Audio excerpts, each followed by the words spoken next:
blue collar jobs. Oh, no. And Jeremy's reaction. Welcome aboard. First question.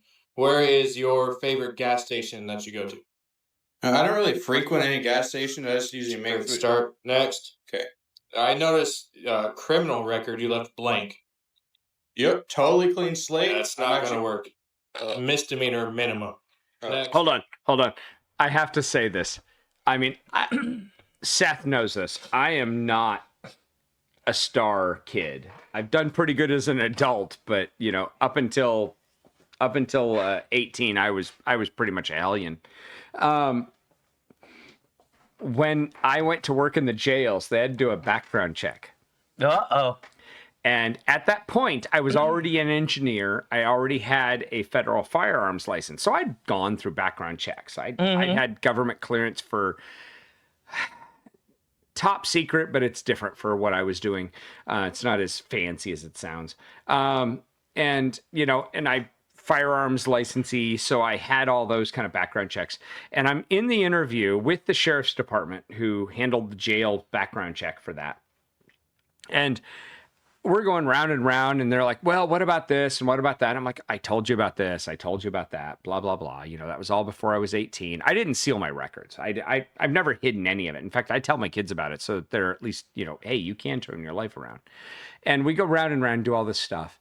And they looked at it, and they're like, well, you put down that you didn't do any drugs. And I'm like, no. And they're like, really? Really, no drugs? And I'm like, no, actually, no drugs. I mean, you know, that wasn't my vice. I preferred to get in trouble, you know? And we went round and round. We got out of that. And as we're walking out of the interview, he's like, so anything you want to add to it? You know, it's just me and you know? And I was like, you know, first of all, to everybody out there in the world, when they say it's just me and you, it's never just It's never you. No, that interview doesn't stop ever. No. You know, and so, but I finally looked at him. I'm like, you know what? I've got all these background checks. I'm not too worried about this at this point.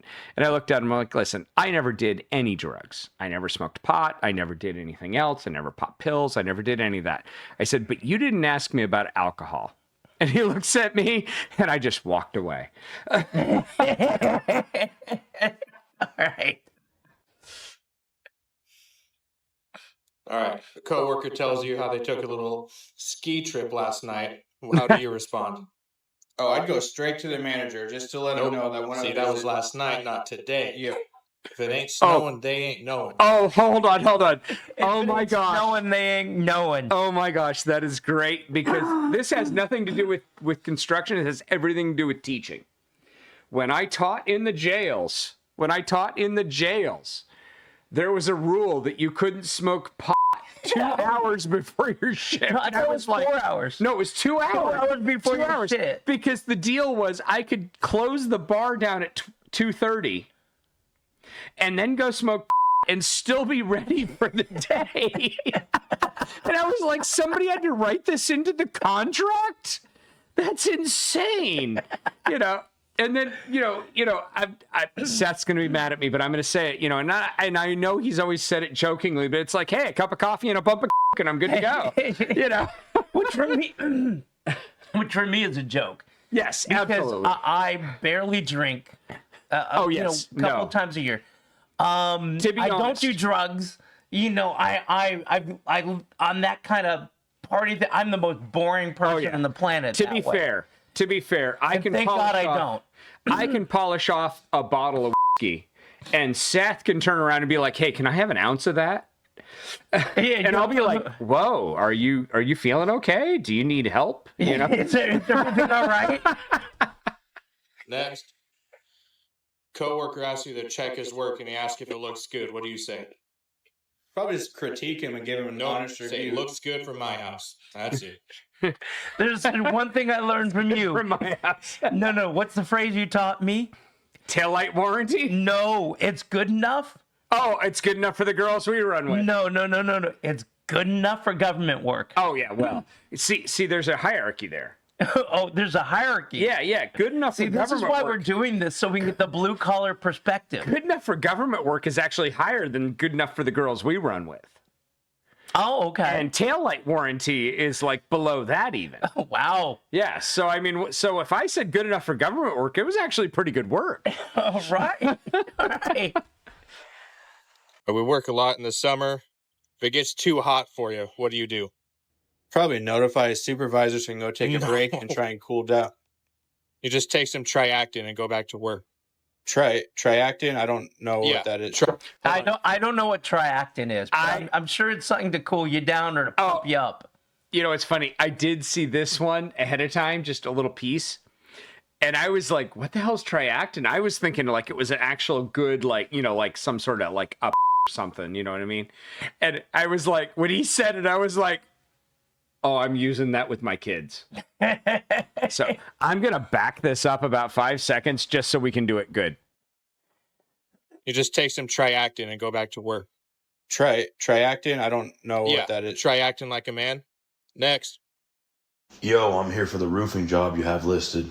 Oh yeah, you must be Brett. I got your resume. It's just a flashcard. Well, I'm not very good at typing, so I figured I'd just like write it out on a little card. I mean, it's the same thing, right? Okay. I know 2 roofers named Brett. I'm still laughing at triactin. I know 2 roofers named Brett. And it's like, this fits them. Go ahead. Well, since you showed up, I don't really think it makes a difference, so we'll just get started. You put on here, I'm a hard worker, W-U-R-K-E-R. Have Duramax, but can't drive. What does that mean? Well, I was driving on a suspended license, and I can't drive anymore, so I'm going to need a ride to work. But I just wanted to let you know that I do have a Duramax. Okay. What is 2 the things. Duramax? Duramax is a Chevy product. Well, actually, Duramax has to do with the actual transmission. This is a car. Has to do with the transmission of the truck, to be honest. Okay. And it's generally in Chevys. The hilarious part about that is at one point, me and my brother joked about the fact that we were going to have to get a bus to go pick up all our employees who couldn't drive.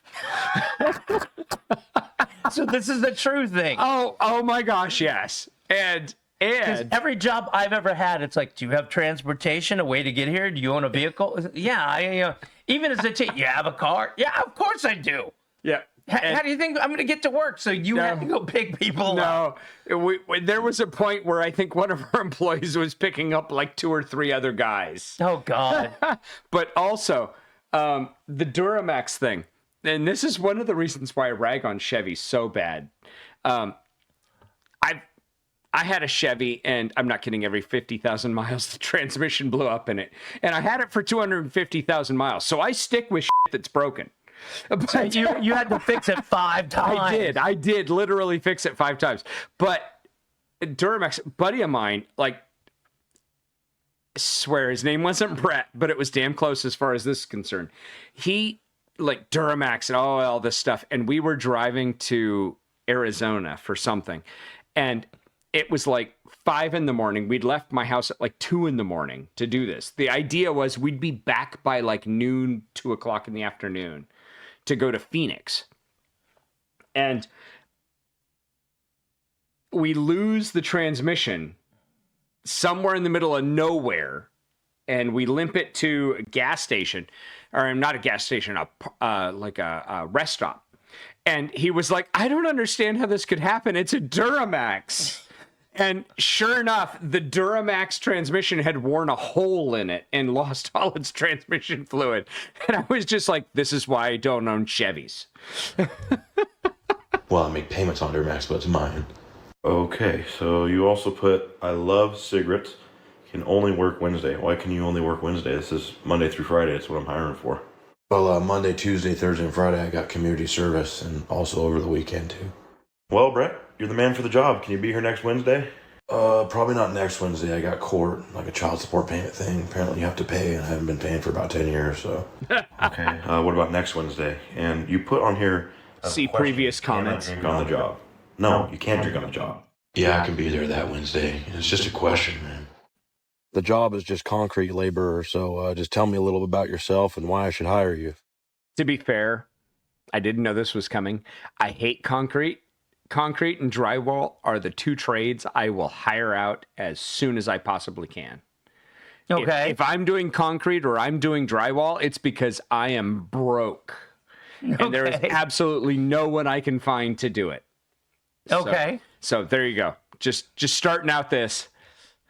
Well, number one, I've been divorced 3 times. I got 5 child support payments. I got a Duramax payment. Wait a minute. Divorced 3 times, but 5 child support payments. Child support is made to the wife, not the let me kid. explain something. Jeremy, you don't have to be married to have kids. When a guy and a girl like each other very much, they give each other a special kind of hug. And at the end of it all, you could have a baby and a child support payment. It doesn't take marriage. I'm just saying, Jeremy, I'll explain more after the recording. I might even draw pictures. Whoa. Addicted to cigarettes and I have a drinking problem. Oh, there, buddy. You're already sounding overqualified, but tell me more. Well, another thing that qualifies me is I cannot drive. I need a ride to work. My place of residence is the Motel 6 off Division over there, so. Okay, you gonna show up on time? How am I gonna be late? For anybody who knows construction and maps, anywhere that the word division is in your address, that is a bad area. Okay, That is okay. absolutely not. The only thing worse than Division Road is going to be MLK Drive. Oh, God. Be late. Just knock on my motel door and I'll answer. It's not like I'm not gonna be there. Yeah, I'll be at the Young man, motel. you sound pretty promising. And one more thing, I buy lunch for the guys every week. You know, just once a week we go and get a bite to eat. Is there any food you like or any drinks you like too? We stock the cooler full of Gatorades and stuff for these hot days, you know. I don't need nothing special, just hot dogs, maybe Snickers bars, White Monsters. Can you drink Coors Light on the job? No, there will be no alcohol on the job site. You can't drink and work. Beg to differ, but okay. Looks like you're applying to be blue collar manager. This will be fun. First question, do you have any knowledge whatsoever how to effectively do this job? Well, I've read the policies and procedures, so that's close. A no would have been fine. Okay. Hold on. No, I got to jump in on this. As a teacher, when I was going through all my teacher classes and stuff like that, they teach you all this stuff, and none of it worked. And I turned to my mentor, Paul, who was a friend of mine. I said, Paul, none of this stuff that they told me to do was working. He said, okay, let me tell you what to do. Everything they taught you to do as a teacher, do the opposite. And I did it, and it worked. Can I tell you a dirty little secret? Go ahead. I've worked in my family's company, which is 5 generations now. Okay. I did aerospace. There's stuff in space, literally, with my name on it. Stuff on the battlefield. Stuff in medical. Okay. And I've taught in jails and high schools. Yeah, I'm very aware. All of it. I don't think I've ever read a policy and procedure manual. You just saw it. And I wrote some of that stuff. You know, it's funny. There's been jobs I've had. You have to sign that you've read it. I signed it. Yeah, no, I've absolutely. never read it. I literally wrote some of the policy and procedure for my company, and I don't think I've ever read all of it. Follow-up question. Do you have any intention on learning how to do this job effectively Nope, before you not start at all. bossing others? Well, I have a lot of computer work and paper. Why would you? Do a little spelling test. Can you spell this for me, please? PIZZAPARTY. That checks out. So when things are going really good here and effective, and your bosses ask you who's responsible for everything going smooth, who are you going to tell them? Me. It would be me Yeah, since of course you would. Me, of course. When things are going bad and numbers are down, and your boss is asking why numbers are down, who are you going to blame? All you guys. Oh, you guys are the ones actually doing the work, so it'd Did be. you see this yet? All you guys know. You hadn't seen this. And No, absolutely not. I will tell you this. And everyone, all 12 of you listening, listen. This is a phrase you need to learn. And everybody around me knows it. I didn't say it was your fault. I said I was going to blame you. Once everybody understands that, it works really well. I can't breathe. Hold on a second. Turn it up. And then when it gets over 100, 105 degrees, you guys sweating hot, heat stroke. What do you plan to do about that when that happens? Oh, I got some popsicles. I have electrolytes. I think that'll do the trick. Let me tell you, unfortunately, you are perfect for this job. Everyone's going to hate you, though, but yeah, I guess you're hired. Alrighty, Jared. It looks like you applied for our position of loader operator. Tell me about yourself. What about this job interests you? Other than the fact that I'm the best operator on this side of the Mississippi, I see you guys advertised a lot of overtime hours, and I like to work a lot of hours. We do like a hard worker, and see for your qualifications you put, I know more than you, bud. Yeah, what makes me the best is I know more than the best. You also... I have no less than about 5 friends who are heavy equipment operators and a They're neighbor. this guy. And a neighbor, and they are absolutely this guy. But I will say this, those guys will work 28 hours in a 24-hour day if you tell them to. Now, granted, They they're just can't do sitting in a math, chair. apparently. They're just sitting in a chair working a couple joysticks all day long. And they're usually like 380 pounds. But they'll do it. Oh, God. Also put, I work more hours than you, bud. Who are you? Are you talking to me? No, just the public in general. A lot of people like to say, oh, I worked 45 hours. I'm tired. That's part-time, bud. I think you'll fit right in, Jared. Welcome to the crew. Yeah, thanks, Hoss. I'm glad to be here. Oh my gosh. One of them is named Jared. And the nickname of another one is named Hoss. Okay. Okay, this is funnier for you than me, I guess. Oh my gosh. You know what? It's hilarious because, I keep my head down. I do my work. Most of my life, I just lived in my little bubble. I'm at work by 4 a.m. I'm at home by like 8 or 9 p.m. I'm tired. And so you don't understand that really is the way the rest of the world is. And so it's fun to watch these and to see this kind of stuff and realize that is exactly how I felt. It's just you couldn't voice it as somebody who is a responsible adult. So on a scale of, say, 1 to 100, how accurate is this in the construction world? Like, make it 1 to 10. 1 to 10, that's like 11 and then 4 or 5 baby mamas. Well, I've got to say, I have not laughed so hard. I could not breathe at points. But you know what? If you are breathing and if you're typing, give us a like, give us a subscribe, give us a comment. Tell us what you think of Black Loom Animations. Tell us what you think about teachers in train stations. And 2 things, actually. Okay. If you live that blue collar life and you're listening to this, why? First of all, but second of all, give me a thumbs up. Tell me what you do. I really genuinely am concerned for this youth and our future buildings. And, I really want to know if anybody's listening and has done blue collar work. Yeah. I want to know your story. To be honest, my master's thesis, and this is from a kid who failed out of school.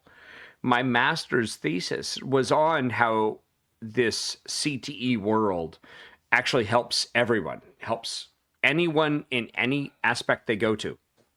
So I am absolutely interested in what you did before you do what you do, right?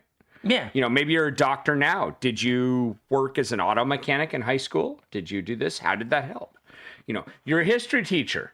You were in a band and you chiseled 7-Eleven. Yeah. I know what you're thinking. I don't have the accent. I worked 7-Eleven. And you worked in a tombstones. headstones. Oh yeah. I sold the you headstones. did all those blue collar pain in the ass jobs. I did a lot of jobs. How did that affect what you do now? That's the key. I think you don't have to work construction to have taken a construction class and gotten an education out of it. Absolutely. Anyway, so with that, and that's way more points than it should have been, we'll see you at the next stop.